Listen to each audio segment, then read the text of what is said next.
السلام علیکم دوستانو، زه یم فرمان خان او تاسو ته ویلکم کوم په پښتو جی اف ایکس باندې.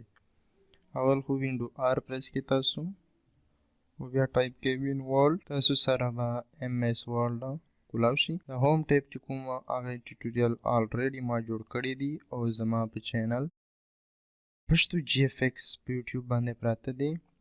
نن به موږ کوم تارګټ وي هغه به انسرټ وي. دا ټول چې څومره کمانډونه دي موږ به انشاءالله دغه ټول وایو. د هغې متعلق به خبرې کوو. اولنۍ په دغه چې کوم دا کور ده، کور باندې ما کلیک وکړ. تاسو ګورئ دلته داسې یو کیپ یا ټراینګل غوندې یو اپشن ده، کور پیج یې دلته لیکلی دی. ما په دغې باندې کلیک وکړ. تاسو کتلی شئ دلته مختلف ډیزاینز دي. فار ایگزامپل دغه ډیزاین باندې ما کلیک وکړ او دا تاسو چینج کولی هم شئ. ما دلته 2017 ولیکل.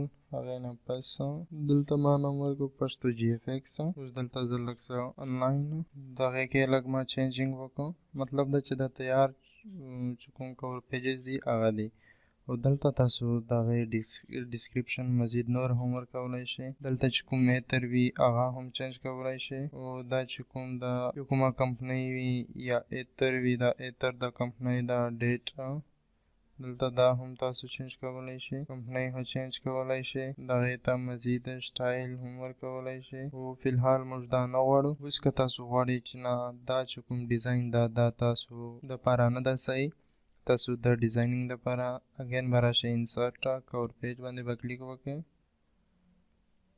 او ریموو کرنټ کور پیج، ریموو کرنټ کور پیج او دغه به ریموو شي. فار ایگزامپل دا موږ دا یو راواخیست.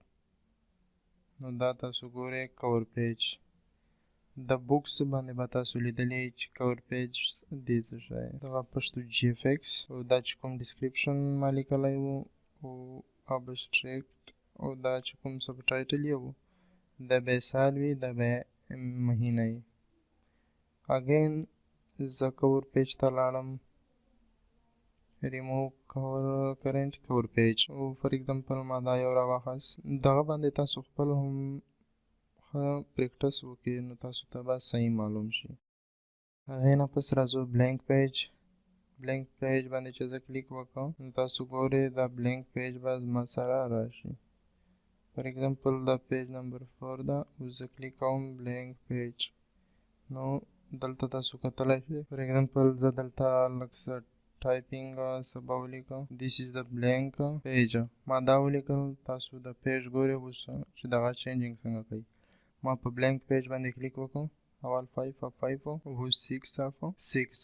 هغې نه پس دا پیج بریک ایکول رینډ. زه غواړم چې دا پیج تر دغه ځای نه بریک شي. تاسو ګورئ دا بریک شو. دا موږ د دغې دپاره یا دغې استعمال داسې وي. فار ایگزامپل دا زه زی کوم. اوس دا پیراګراف دا راځي په اصل کې په آخره کې فار ایگزامپل. او دلته موږ دپاره نور زموږ ټیکسټ یا تصویران دي یا ټیبل جوړوو یا نور داسې ډیزاین ده، هغه دپاره موږ ته د ځای ضرورت ده. نو موږ به سمپلی کنټرول انټر یا دا چې کوم پیج بریک اپشن ده دغه باندې به موږ کلیک وکړو. دغې چې کومه شارټ کټ ده تاسو ګورئ ورته کنټرول انټر. او موږ نه چې کوم شی پاتې شوی وي زموږ دپاره اوس ډېر ځای ده.